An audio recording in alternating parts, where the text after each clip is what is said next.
Saya bikin khotbah saya dengan tema upgrade, peningkatan, atau naik level, atau yang saya sebut menjadi lebih sempurna, berubah lebih sempurna.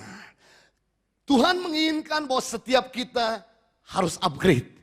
Tuhan rindu setiap anak-anaknya dari yang susah jadi bahagia. Dari yang tadinya sakit jadi sehat, yang tadinya berduka cita jadi bersuka cita, bahkan yang tadinya tidak sabar jadi lebih sabar. Bahkan bukan cuma Tuhan menginginkan kita upgrade, kita pun senang dengan namanya upgrade. Kita senang kalau gaji kita naik. Kita senang kalau omset kita bertambah.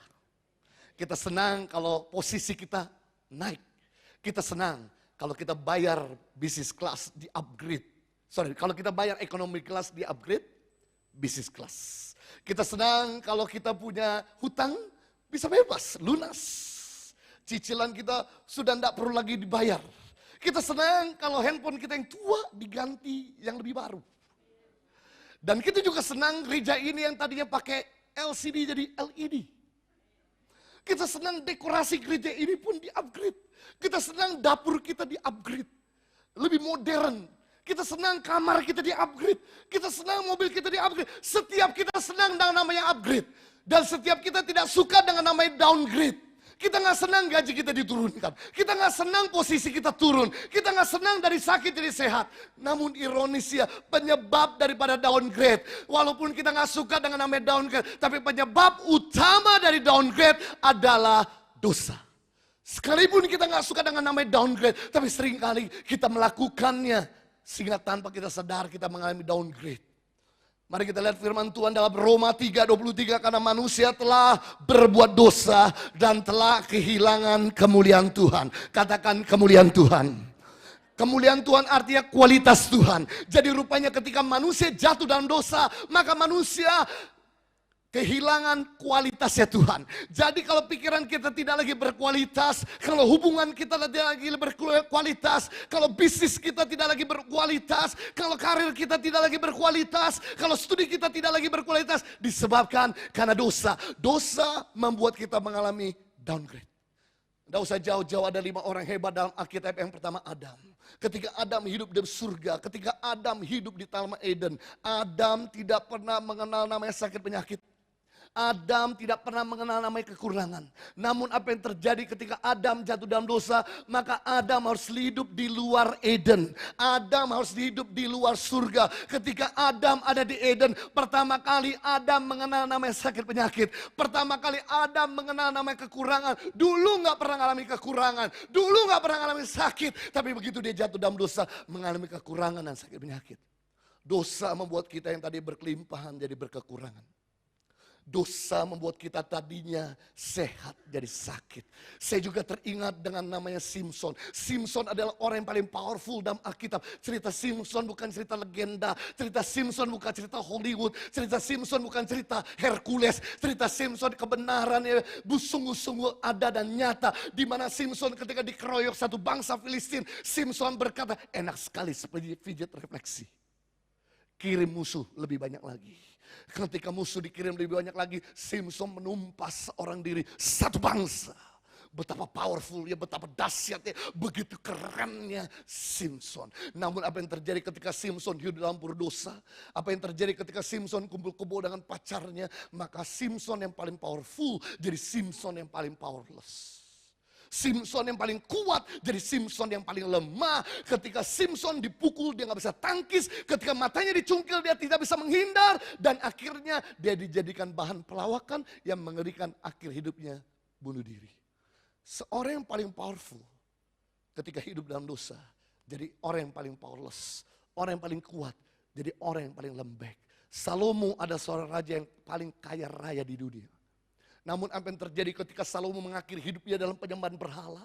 Kemudian Salomo akhirnya begitu mati. Raja Babel datang dan mengangkat semua perhiasan, permata, emas, perak dari istananya, dari bait Allah, diangkut semua ke Babel. Sehingga Israel yang kaya jadi Israel yang miskin. Daud dulu ketika hidup dalam kebenaran, dia seringkali mengejar-kejar musuh. Seringkali dia menumpas musuh. Seringkali mengalahkan musuh. Namun apa yang terjadi ketika Daud hidup dalam dosa? Dia dikejar-kejar musuh dan ditumpas habis oleh musuh. Bapak, Ibu, Saudara, hidup ini sudah susah. tolong jangan ditambah susah karena perbuatan bodoh kita. Itu sebabnya penting kita harus update. Penting untuk kita perlu upgrade. Di ibadah pertama saya sudah mengajar tadi pagi. Mengapa kita perlu upgrade? Alasan yang pertama kenapa kita perlu upgrade. Supaya cara kita melihat menjadi berbeda. Supaya cara kita melihat menjadi lebih luas. Upgrade itu seperti sebuah lensa. Ketika Anda berdiri di atas ketinggian atau di atas pegunungan, maka Anda sulit melihat detail. Anda sulit melihat cermat. Anda perlu alat bantu untuk melihatnya, yaitu sebuah lensa. Ketika Anda menggunakan lensa, maka Anda bisa melihat detail. Anda bisa melihat jarak jauh. Anda mulai upgrade cara pandang melihat. Sama dengan orang ketika dia ada di level yang paling bawah, maka jarak pandangnya terbatas, sempit. Namun apa yang terjadi ketika kita naik level 2, jarak pandang kita lebih luas. Naik level 3, lebih luas lagi. Naik level 4, lebih luas lagi. Naik level 5, lebih luas lagi. Justru untuk kita bisa punya sudut pandang yang lebih luas. Agar kita tidak lagi seperti katak dalam tempurung. Agar kita jangan lagi terbatas. Yang kita perlu lakukan adalah upgrade. Ketika kita upgrade, maka sudut pandang kita menjadi lebih luas. Keributan-keributan terjadi karena kita nggak pernah upgrade cara pandang kita. Seringkali kita ribut dalam hal-hal kecil yang nggak perlu kita ributin. Seperti gambar depan ini, sebelah sini berkata, Bung, ini 4 balok. No. Sebelah sana berkata, no, this is 3 balok. Ini 3 balok. No. Yang seberang berkata, ini 4 balok. Tidak, yang sini 3 balok. Enggak, ini 4 balok. Saudara, coba seandainya Anda rendah hati untuk bisa nyebrang. Anda akan lihat, oh betul, ternyata di sini 3 balok.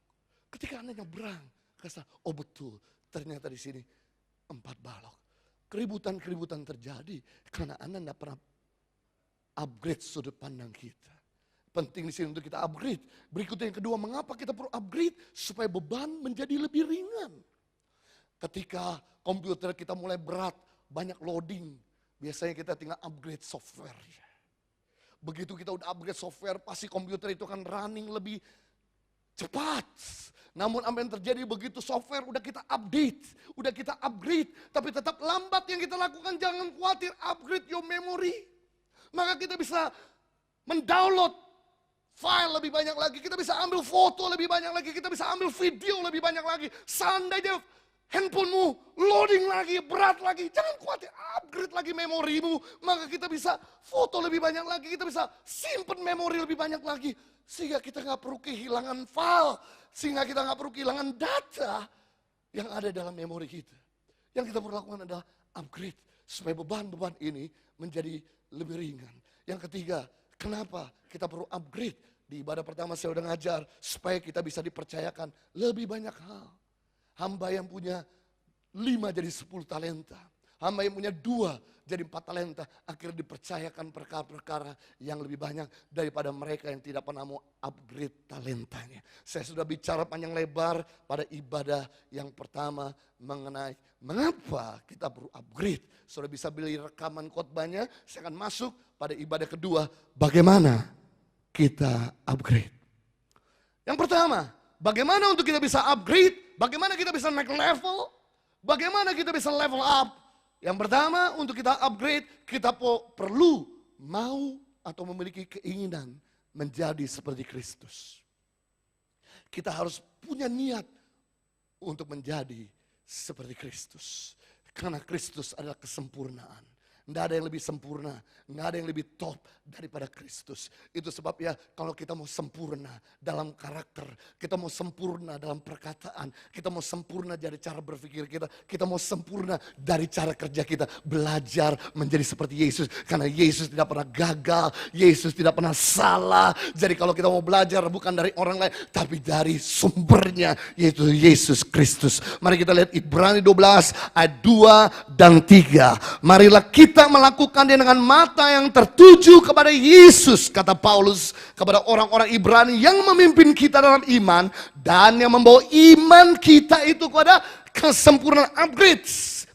Yang dengan mengabaikan kehinaan, tekun memikul salib, ganti sukacita yang disediakan bagi Dia yang sekarang duduk di sebelah kanan takhta Allah. Ingatlah, selalu akan Yesus. Yang tekun menanggung bantahan yang sehebat itu terhadap dirinya dari pihak orang-orang berdosa, supaya jangan kamu menjadi lemah dan putus asa. Rupanya Rasul Paulus sudah memberitahu pada orang-orang Ibrani, kalau imanmu dan hidupmu mau menjadi sempurna, kita harus mengingat perbuatan Yesus. Jadi iman sempurna, hidup sempurna bukanlah wacana. Iman sempurna, hidup sempurna bisa jadi wahana ketika kita ingin punya niat menjadi seperti Yesus. Sekali lagi, iman sempurna, hidup sempurna bukanlah fata morgana. Iman sempurna, hidup sempurna bisa jadi kenyataan ketika kita ingin menjadi seperti Kristus. Bagaimana untuk kita menjadi seperti Kristus? Mari kita ayat 3. Ingatlah selalu kan Yesus yang tekun menanggung bantahan sehebat itu terhadap dirinya dari pihak orang-orang berdosa. Kita suruh lihat perbuatan Yesus ketika dia menghadapi orang-orang kejam. Bukan menghadapi orang-orang baik. Yang saya sedang, Rasul Paulus suruh kita mengingat perbuatan Yesus. Rasul Paulus tidak nyuruh kita mengingat perkataan Yesus. Tapi Rasul Paulus menyuruh kita mengingat perbuatan Yesus. Karena begini, perkataan orang mudah kita lupakan. Tapi perbuatan orang sulit untuk kita lupakan. Mungkin khotbah Yesus dalam Matius 5 Anda lupa. Mungkin khotbah Yesus dalam Matius 6 Anda lupa. Mungkin khotbah Yesus dalam Matius 7 Anda lupa. Tapi perbuatan Yesus Anda tidak pernah lupakan. Bagaimana Yesus kasih makan 5.000 orang, Anda tidak lupa. Bagaimana Yesus menyembuhkan 12 tahun wanita pendarahan, Anda tidak lupa. Bagaimana Yesus membangkitkan Lazarus dari mati, Anda tidak pernah lupa. Bagaimana Yesus menyembuhkan orang lumpuh 38 tahun, Anda tidak pernah lupa. Itu sebab Rasul Paulus menyuruh kita untuk mengingat perbuatan Yesus. Kenapa? Karena perbuatan Yesus sulit kita lupakan. Yang kategori, yang topik bagaimana ketika dia diludahi. Apa yang Yesus lakukan? Ketika Yesus dipecut, apa yang dilakukan? Ketika Yesus dihina, apa yang dilakukan? Rupanya Rasul Paulus menyuruh kita untuk mengingat perbuatan Yesus ketika dia menanggung bantahan. Jadi yang luar biasa, bagaimana Yesus bisa menanggung bantahan? Padahal Yesus itu masih manusia, Bapak Ibu. Yesus itu bukan sekedar Tuhan. Yesus itu manusia. Yesus bisa capek. Membuktikan Yesus masih manusia. Sekalipun Yesus capek, sekalipun Yesus kurang tidur, Yesus tidak pernah sakit. Tidak pernah sakit Yesus membuktikan dia 100% Tuhan. Karena saya tidak pernah mendengar di Alkitab pada waktu itu Yesus masuk angin, minum antangin dan murid-muridnya kerokin Yesus. Setahu saya Yesus tidak pernah dikerokin. Pada waktu itu Yesus telah habis jalan kaki, kemudian murid-muridnya pijat refleksi. Setahu saya Yesus tidak pernah dipijat. Jadi rasa capek Yesus membuktikan dia manusia, tapi tidak pernah sakit Yesus membuktikan dia 100% Tuhan. Berikutnya, Yesus masih manusia, Yesus bisa mati. Yesus mati bukan karena dibunuh orang. Berkali-kali orang berusaha bunuh Yesus, tidak mati-mati. Sampai dia menyerahkan dirinya, baru dia mati. Kematian Yesus membuktikan dia 100% manusia, tapi kebangkitan Yesus membuktikan dia 100% Tuhan. Nah saya mikir Bapak Ibu Saudara, bagaimana mungkin Yesus yang adalah manusia bisa membunuh benih negatif di dalam dirinya? Jujur aja, walaupun saya pendeta, walaupun saya hamba Tuhan, walaupun saya bisa berdoa, walaupun saya baca Alkitab, tapi walaupun saya khotbah hari Minggu, tapi ketika saya selesai khotbah, kemudian kembali ke mobil, saya lihat mobil saya ditabrak, saya berkata, siapa yang tabrak mobil saya? Saya mau berkata, haleluya. Walaupun saya pendeta, saya bisa punya darah naik ke pitam Bapak Ibu. Jujur. Tapi saya mikir bagaimana Yesus bisa membunuh benda negatif dalam dirinya. Rupanya ini kerangka berpikir Yesus. Kalau Anda mau menjadi seperti Yesus, milikilah kerangka berpikir Yesus. Bapak Ibu Saudara, kalau Anda dengar orang ngajar, kalau Anda ngedengar dosen ngajar, kalau Anda dengar guru ngajar, kalau Anda dengar pendeta ngomong, kalau Anda dengar pemimpinmu berbicara, kalau Anda dengar orang tuamu memberikan nasihat, pelajarilah struktur berpikir. Jangan cuma catat isinya, tapi pelajarilah struktur berpikir. Karena dari struktur berpikir lahirlah buah perkataan. Dari struktur berpikir lahirlah perbuatan. Saya merenung struktur berpikir Yesus. Rupanya struktur berpikir Yesus itu begini. Aku datang ke dunia bukan untuk diberkati. Tapi aku datang ke dunia untuk memberkati. Aku datang ke dunia bukan untuk dilayani. Tapi aku datang ke dunia untuk melayani. Aku datang ke dunia bukan untuk diampuni. Aku datang ke dunia untuk mengampuni. Jadi fokus orientasi Yesus bukannya apa yang orang lain bisa lakukan pada saya, tapi apa yang saya bisa lakukan pada orang lain. Itu sebabnya ketika Yesus diludahi, dihina, dia berpikir apa yang saya bisa perbuat bagi orang ini. Bagaimana saya bisa ampuni. Ketika Yesus dipecut, dia berpikir bagaimana saya bisa ampuni orang ini. Ketika Yesus dipaku, dia berpikir bagaimana saya bisa selamatkan orang ini. Ketika Yesus ditombak, dia berpikir apa yang saya bisa lakukan orang ini. Dan saudara tahu, ketika Yesus hendak menyerahkan nyawanya, detik-detik dia mau pergi ke surga. Dia berkata, salah satu 7 perkataan Yesus, kini aku serahkan nyawaku ke dalam tangan. Tiba-tiba penjahat di sebelah Yesus berkata, pendeta Yesus, tolong jangan mati dulu. Ingatlah akan beta, sebab beta telah menderita di dunia ini. Tapi beta tidak mau lagi menderita di surga. Please Yesus, ingatlah akan aku, jangan mati dulu. Kemudian Yesus berkata, oh tunggu dulu Bapak. Saya tahan pergi ke surga. Dan kemudian Yesus berkata kepada penjahat di sebelah Yesus, don't worry, be happy, Mamma Mia. Hari ini juga kau akan bersama-sama dengan beta di surga. Yesus, saya siap mati. Mati dalam damai sejahtera. Bayangkan, detik-detik Yesus hendak mau pergi ke surga, dia masih nolong orang. Dia masih mikirin orang. Dia masih bisa bantu orang. Dia masih bisa beri harapan orang. Hal ini yang membedakan antara Yesus sama teroris. Yesus mengorbankan dirinya sendiri agar orang lain bisa pergi ke surga. Teroris mengorbankan banyak orang lain agar dirinya bisa masuk surga. Yesus mengorbankan dirinya agar lebih banyak orang, agar banyak orang masuk surga. Teroris mengorbankan banyak orang lain agar dirinya masuk surga. Nah saya mau tanya, Anda teroris atau Anda Yesus? Itu sebabnya kalau Anda merasa bahwa Anda mau jadi seperti Yesus, pulang dari tempat ini tidak lagi berpikir apa yang anak bisa lakukan pada saya, tapi apa yang saya bisa lakukan terbaik buat anak saya. Pulang dari tempat ini tidak lagi berpikir apa yang orang tua bisa lakukan pada saya, tapi apa yang saya bisa lakukan yang terbaik buat orang tua saya. Pulang dari tempat ini tidak lagi berpikir apa yang abang atau adik bisa lakukan, tapi apa yang kita bisa lakukan terbaik buat abang atau adik kita. Pulang dari tempat ini tidak lagi berpikir apa yang pemimpin bisa lakukan pada kita, apa yang kita bisa lakukan terbaik buat pemimpin kita. Kita ketemu pegawai besok di tempat pekerjaan, tidak lagi berpikir apa yang pegawai bisa lakukan pada saya, tapi apa yang saya bisa lakukan terbaik buat pegawai Anda. Anda di Indonesia tidak lagi berpikir apa yang pemerintah bisa lakukan pada Anda, tapi apa yang Anda bisa lakukan yang terbaik buat pemerintah Anda. Pemerintah selalu memikirkan yang terbaik buat kita. Itu sebabnya dia kasih BPJS, itu sebabnya dia kasih kartu pintar, itu sebabnya dia tidak naikkan harga BBM. Dengan dolar makin naik membuat akhirnya subsidi pemerintah semakin besar. Tapi dia pikir, kalau saya naikkan harga BBM, ini akan menaikkan harga barang. Ketika harga barang naik, dia tidak bisa diturunkan.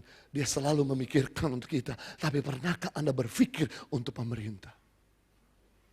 Kalau Anda mau jadi seperti Yesus, maka Anda harus punya kerangka berpikir apa yang Anda bisa lakukan pada Anda. Saya beritahu, kita tidak bisa melarang burung terbang di atas kepala kita, tapi kita bisa mencegah agar burung jangan bersarang di kepala kita. Sekali lagi, kita tidak bisa melarang burung terbang di atas kepala kita, tapi kita bisa mencegah agar burung jangan bersarang di kepala kita. Artinya begini, kita nggak bisa melarang orang jelekin kita, nyakiti kita, itu haknya, itu mulutnya, tapi kita bisa mencegah agar pahit jangan bersarang di hati kita.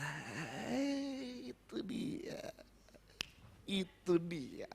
Kita nggak usah larang orang ngomongin kita nggak usah larang orang nyakiti kita, itu haknya. Tapi kita bisa mencegah agar pahit yang besar kepala kita di hati kita. Yang kita lakukan, berkati, ampuni, lakukan tugas kita yang terbaik, maka kita jadi seperti Yesus. Yang kedua, bagaimana kita perlu upgrade? Yang kedua, untuk kita upgrade, kita harus mau terus berinovasi. Kita harus mau terus berubah. Kita harus mau selalu menjadi lebih better dari sebelumnya. Hari ini harusnya bisa lebih better dari kemarin. Besok harusnya lebih bisa better dari hari ini. Mari kita lihat firman Tuhan Matius 5:13. Kamu adalah garam dunia. Setiap kita adalah garam dunia. Tapi Yesus memberi peringatan. Selanjutnya, jika garam itu menjadi tawar, dengan apakah ia diasinkan? Tidak ada lagi gunanya selain dibuang dan diinjak orang. Walaupun kita garam, kita dituntut untuk terus memberi rasa asin. Jangan sampai asin kita berkurang. Jangan sampai rasa kita berkurang. Jangan sampai karya kita berkurang. Jangan sampai kualitas kita berkurang. Jangan sampai inovasi kita berkurang. Kita harus terus asin. Kita harus terus berinovasi. Sebab tidak ada pembelaan dari surga. Kalau kita tidak mau berinovasi, maka selain dibuang dan diinjak orang. Saya tahu bahwa Tuhan tidak pernah buang kita. Saya tahu bahwa Tuhan tidak pernah injak kita. Tapi Tuhan akan pakai orang lain untuk membuang dan menginjak kita. Jadi kalau kita nggak mau dipandang sebelah mata, kalau kita nggak mau disingkirkan, kalau kita nggak mau dilibas, kalau kita nggak mau tertinggal, yang kita perlu lakukan adalah teruslah asin, teruslah upgrade, teruslah berinovasi. Karena nggak ada pembelaan dari surga, tidak ada pembelaan dari Bapa bagi mereka yang tidak mau inovasi. Sekalipun Anda adalah anak Tuhan. Sekalipun Anda adalah orang Kristen, sekalipun Anda rajin beribadah, kalau Anda nggak berinovasi, Anda akan tertinggal. Dalam hidup ini selalu diperhadapkan dengan dua pilihan. Yang pertama, Anda memimpin perubahan atau Anda dipimpin oleh perubahan. Dalam hidup ini kita selalu diperhadapkan dengan dua pilihan. Yang pertama, Anda memimpin perubahan, menguasai perubahan, atau Anda dipimpin atau dikuasai oleh perubahan. Kalau Anda tidak mau memimpin dirimu sendiri untuk tetap menjaga badan yang sehat, diet, olahraga, maka Anda akan dipimpin oleh keadaan diabetes, darah tinggi yang akan membuat Anda untuk diet. Kalau Anda tidak mau memimpin dirimu sendiri untuk hemat, jangan boros, jangan selalu shopping, jangan selalu ganti-ganti barang, maka Anda akan dipimpin oleh perubahan. Akhirnya Anda utang di mana-mana. Saya beritahu, memimpin perubahan jauh lebih murah daripada dipimpin perubahan. Mencegah itu jauh lebih baik daripada mengobati. Penting di sini untuk kita berinovasi. If you not innovate, you will be die. Kalau Anda nggak berinovasi, Anda akan ketinggalan. Anda akan mati. Kalau Anda tidak berinovasi dalam bisnis semua akan mati. Kalau Anda tidak mau berinovasi dalam karirmu akan mati. Kalau Anda tidak mau berinovasi dalam pelayananmu akan mati. Kalau Anda tidak mau berinovasi di dalam keluargamu akan mati. Ingat, inovasi membuat kita bergairah. Kenapa kita mulai bosan? Karena tidak ada inovasi. Kebosanan terjadi karena ketidakhadiran inovasi. Kebosanan terjadi karena ketidakhadiran upgrade. Makanya kenapa sebuah mall selalu 5 tahun, 10 tahun pasti di-upgrade. Untuk supaya mengundang pengunjung. Kenapa tiap tahun kalau Natalan selalu bikin dekorasi megah-megahan di mall? Karena itu bentuk inovasi untuk mengundang banyak orang datang ke mall tersebut. Dengan dekorasi maka orang senang untuk foto, selfie. Orang jadi senang untuk belanja. Orang jadi lebih betah di mall. Itu sebabnya mereka berlomba-lomba untuk mengeluarkan uang yang banyak demi sebuah dekorasi. Bahkan di gereja ini pun di-upgrade dengan dekorasi. Dekorasi membuat gereja ini jadi menarik. Saya bingung, tiba-tiba kok ada kayu-kayu ini. Dekorasi, upgrade. Gereja aja upgrade. Masakah kita monoton? Monoton membuat orang jadi bosan. Orang meninggal. Perhatikan baik-baik, Charles Darwin berkata, bukan spesies yang terkuat yang mampu bertahan hidup, tapi hanya spesies yang mampu beradaptasi yang akan bertahan hidup. Charles Darwin, tokoh evolusi, berkata, Bukan spesies yang kuat dan besar yang mampu bertahan hidup, tapi spesies yang mampu beradaptasi, yang akan bertahan hidup. Saya beritahu sama saudara, binatang ini pernah ada di dunia. Dan saya beritahu sama saudara, binatang ini adalah binatang yang paling powerful daripada binatang yang ada di dunia ini saat ini. Binatang ini namanya dinosaurus, long neck, yang namanya T-Rex. Dan teman-temannya, saya lupa namanya. Mereka adalah binatang yang paling powerful, paling kuat, paling dahsyat. Tapi hari ini mereka lenyap dari pandangan kita. Mereka punah karena mereka nggak sanggup beradaptasi. Saya beritahu, yang besar aja bisa punah, yang kuat aja bisa punah, apalagi kita. Yang tidak sebesar, tidak sekuat binatang ini. Penting di sini untuk kita harus terus berinovasi. Itu sebabnya handphone yang terus berinovasi hari ini tetap laku terjual. Seperti Samsung zaman S1, kemudian keluar S2, S3, sekarang S9. S9 udah keluar, mereka pikirkan Maret tahun depan mereka harus keluar S10. Setahun Samsung mengeluarkan at least 4 model baru. Tipe S, tipe Note, tipe A, dan tipe lainnya. Saya nggak ngikutin lagi, lupa juga. Saya beritahu sama saudara, itu sebabnya iPhone pun perlu upgrade setiap tahun. Perhatikan baik-baik, dari tahun 2007 sampai tahun 2012, hanya 1 tahun 1 kali mereka berinovasi. Tapi mereka melihat, ternyata dunia Samsung berinovasi. Maka mulai tahun 2013, setiap tahun mereka bikin 2 model baru. Gak berhenti sampai di situ. 3 tahun kemudian, 2016, dulu 1 tahun 1 model, 2016, 1 tahun 3 model. Dia keluarkan. 2017, 1 tahun 3 model. Yang dulu cuma 1 model setiap tahun. Yang dulu cuma 2 model dia keluarkan. Tapi sekarang bisa 3 model. Lihat BlackBerry dan Nokia. Yang modelnya itu-itu aja. Tertinggal. Lihat Panther. Mobil Panther. Kalah sama Innova. Karena Innova terus berinovasi. Kalau bisnis Anda tidak mau update dan tidak mau upgrade, bisnis Anda akan expired, basi. Kalau Anda nggak mau update dan punya upgrade, maka Anda akan basi, ditinggalkan. Orang nggak pernah mau baca koran minggu lalu, orang nggak mau lagi baca koran bulan lalu, orang nggak mau baca lagi koran kemarin, orang mau baca koran hari ini, berita terbaru. Yang canggih hari ini, kalau Anda nggak pernah upgrade 5 tahun lagi akan jadi paling kuno. Yang paling mulia hari ini, 5 tahun lagi belum tentu paling mulia. Mobil Anda yang paling model terbaru, 5 tahun lagi guys, bukan lagi model terbaru. Akan ada model-model baru yang keluar. Kalau dunia aja, perusahaan handphone, perusahaan mobil, perusahaan terus bisa upgrade. Masakah kita sebagai anak Tuhan tidak mau upgrade? Perhatikan baik-baik. Perusahaan Nyonya Menir Jamu berdiri tahun 1919. Ini hilang. Tercuri sama gambar di sebelahnya. Tapi apa yang terjadi? Tahun 2000 perusahaan ini tutup. Karena Nyonya Menir capek berdiri.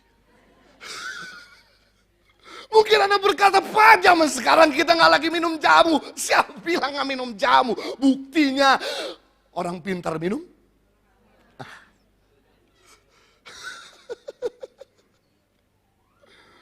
Perusahaan convenience store terbesar di Jepang masuk di Indonesia. Kemudian di mana-mana dia buka convenience store 7-Eleven. Tapi karena dia tidak mau update dan tidak mau upgrade, tanggal 30 Juni 2017 menyatakan semua gerai 7-Eleven ditutup. Tapi lihat Alfamart, Indomart, mereka terus upgrade bukan cuma barang, tapi mereka upgrade pakai OVO kah? Pakai Gopi. Bahkan ada promo-promo apa, buy one get one free. Sebab orang tergiur untuk terus datang. Dia bikin di tempat-tempat yang mudah dijangkau. Toko-toko elektronik hari ini di mana-mana makin sepi. Glodok adalah toko elektronik terawal, pertama dan terbesar di seluruh Indonesia. Hari ini Anda bisa lihat sepi pengunjung. ITC Mangga 2 hari ini Anda bisa lihat pergi ke sana sepi pengunjung.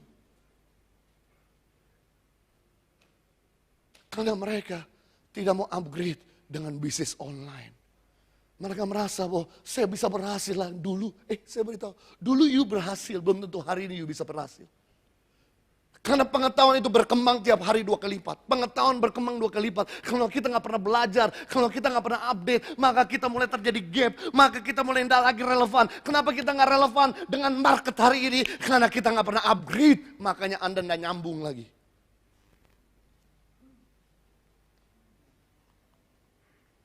Bill Gates berkata, if your business is not on the internet, your business will shut down. Kalau bisnis Anda tidak menggunakan internet, maka bisnis Anda akan segera tutup. Pak, kita gaptek, Pak. Gak ada yang gaptek kalau mau belajar. Opa dan oma penting di sini harus punya Instagram. Penting oma dan opa. Pak, kita gaptek. Gak ada yang gaptek. Saya beritahu handphone zaman sekarang dengan harga 1 juta. Anda bisa dapat kamera 12 megapiksel dengan RAM 3 giga. Jadi handphone sudah didesain pasti udah bisa punya kemampuan untuk foto dan merekam. Nggak ada yang gaptek kalau Anda mau belajar. Kalau Anda nggak belajar, maka cucumu pulang dari sekolah Anda tanya, nah gimana tadi sekolah? Oma kampungan sekali. Lihat aja di Instagram kita, Oma. Kong. Justru kita punya Instagram agar kita bisa tetap nyambung sama generasi milenial. Kenapa Anda nggak pernah nyambung dengan generasi milenial? Kenapa Anda nggak connect sama anakmu, sama cucu? Karena Anda nggak mau upgrade. Generasi milenial Bapak Ibu itu nggak bisa lagi didiktator seperti zaman Hitler. Generasi milenial itu perlu dijadikan teman. Cara dealing sama generasi milenial itu udah nggak bisa lagi dengan kekerasan, dengan tangan besi. Mereka lari guys. Mereka lari.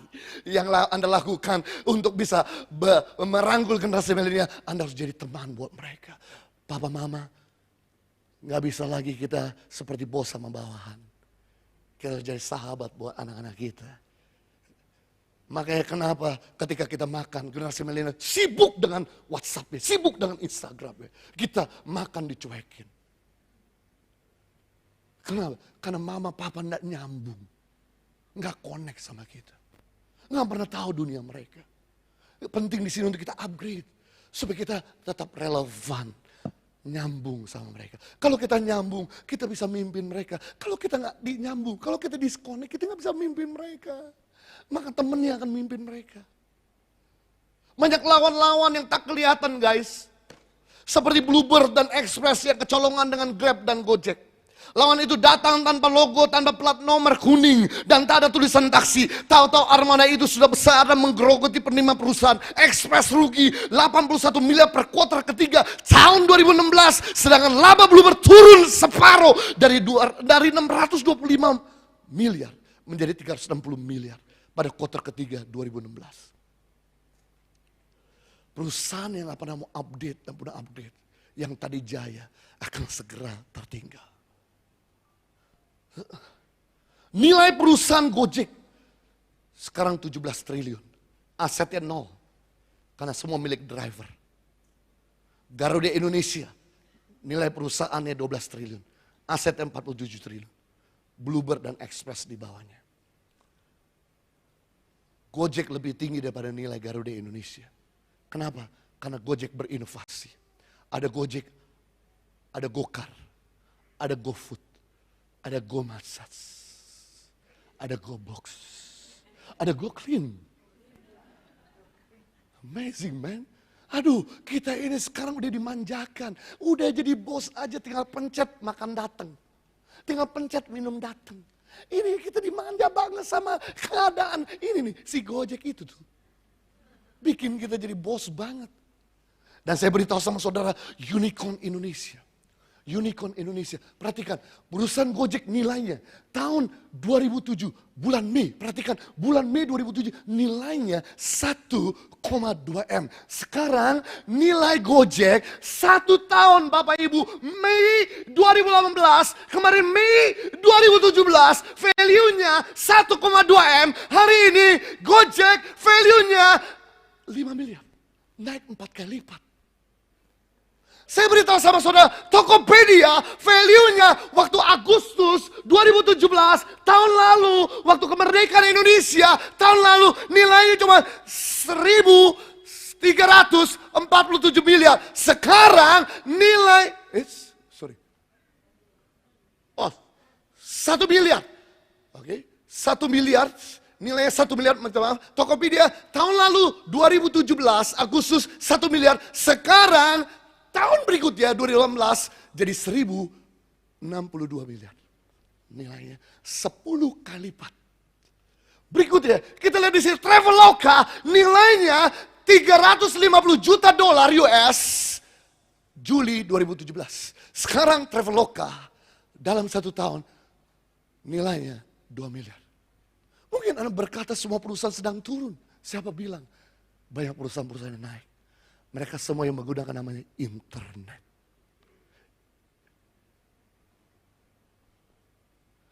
Bukalapak juga lah hal yang sama. Penting di sini opa oma, bapak ibu. Kita ini perlu berinovasi. Penting di sini untuk kita punya perusahaan.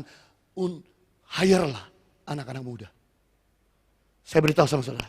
Orang tua punya hikmat. Tapi anak muda punya kreativitas. Orang tua banyak wisdomnya, tapi anak muda banyak kreativitasnya. Jadi kalau engkau pengen kreatif, saya beritahu oma dan opa kumpulah dengan generasi milenial, maka kau akan lebih kreatif. Enggak monoton.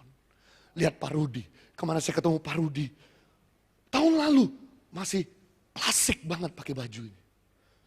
Sepatunya klasik, sendal jepit, tapi kemarin pakai sepatu putih. Ini Pak Rudi harusnya tahun ini lebih tua, tapi gayanya lebih muda. Biasa. Kemarin saya ketemu di mall, dia pakai sepatu putih, nggak mau kalah sama pendetanya. Man, penting di sini untuk kita terus upgrade dan update. Yahoo baru saja diakuisisi oleh perusahaan Verizon dengan nilai 65 triliun rupiah. Padahal tahun 2000 nilai Yahoo sebesar 1.300 triliun. 6 tahun yang lalu, Yahoo sempat ditawar oleh Microsoft separuh harga 650. Tapi Yahoo tidak mau jual karena merasa terlalu rendah. Nilaiku 6 tahun yang lalu 1.300. You gak mau berinovasi. Sajaya, Yahoo sempat ditawar untuk beli Google tahun 2002 dengan harga 13 triliun. Namun apa yang terjadi? Hari ini Yahoo nangis dibeli sama perusahaan Verizon 65 miliar, yang dimana tahun 2000 1.300 miliar dia mau jual. Tapi waktu tahun 2002 Yahoo sempat ditawar untuk membeli Google seharga 13 triliun dan sudah tahu dia nggak mau beli karena merasa Google mahal. Dan berapakah harga Google sekarang? 8.000 triliun saja. Dari 13 triliun menjadi 8.000 triliun. Kenapa? Karena Google berinovasi. Ada Google email, ada Google YouTube, ada Google Map, ada Google Translate, ada Google Foto, dan Google yang lainnya. Terus berinovasi. Tahun 2020 akan ada 2 miliar orang kehilangan lapangan pekerjaan. Karena akan semua diganti dengan robot. Sekarang kalau Anda pergi ke tol, sudah nggak ada lagi kasir. Semua mesin. Kasir semua udah dirumahkan. Sebentar lagi semua bank teller akan dirumahkan. Akan diganti oleh mesin. Dan saya beritahu sebentar lagi waiters akan diganti sama mesin. Dan sebentar lagi babysitter akan diganti sama mesin. Dan oma sitter akan diganti sama mesin. Jangan khawatir opa dan oma, nanti akan ada mesin yang akan nemenin Anda. Kalau Anda nggak punya karya-karya yang mesin nggak bisa lakukan selama tinggal hidup Anda. Penting di sini untuk kita terus update dan upgrade agar kita terus bisa berinovasi. Berikut yang ketiga, yang terakhir, mengapa kita perlu upgrade? Yang pertama, mengapa kita perlu upgrade? Bagaimana kita harus upgrade? Kita harus mau jadi seperti Yesus. Yang kedua, bagaimana kita perlu upgrade? Kita harus mau terus berinovasi, bikin hal-hal baru. Yang ketiga, bagaimana kita berinovasi? Mau diasah, mau diproses. Amsal 27 ayat 17, besi menajamkan besi, orang menajamkan sesamanya. Besi akan tajam dengan besi, manusia akan tajam dengan sesamanya. Pengkhotbah 10 ayat 10, jika besi menjadi tumpul dan tidak diasah, maka orang harus memperbesar tenaga dan memperbanyak waktu.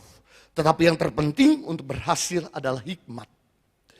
Kalau besi tidak pernah mau diasah, dia akan jadi tumpul. Maka orang akan meluangkan lebih banyak waktu untuk memotong dan memperbesar tenaga. Itu sebabnya makanya besi perlu diasah supaya dia makin tajam.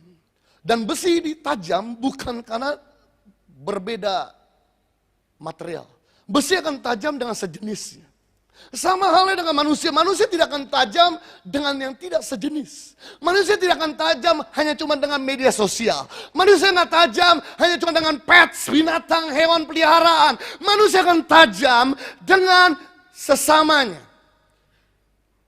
Dan Anda tajam bukan dengan sesama yang jauh, Anda tajam dengan sesama yang nempel dengan Anda. Karena besi nggak mungkin tajam kalau dia nggak nempel, justru karena dia nempel. Maka menimbulkan heat. Gara-gara heat panas ini membuat besi yang keras jadi lunak. Hidup kita keras untuk membuat hidup kita makin upgrade. Perlu diproses oleh sesama. Supaya Anda jadi lembut. Supaya Anda jadi rendah hati. Supaya Anda jadi panjang sabar. Supaya Anda jadi penuh kasih.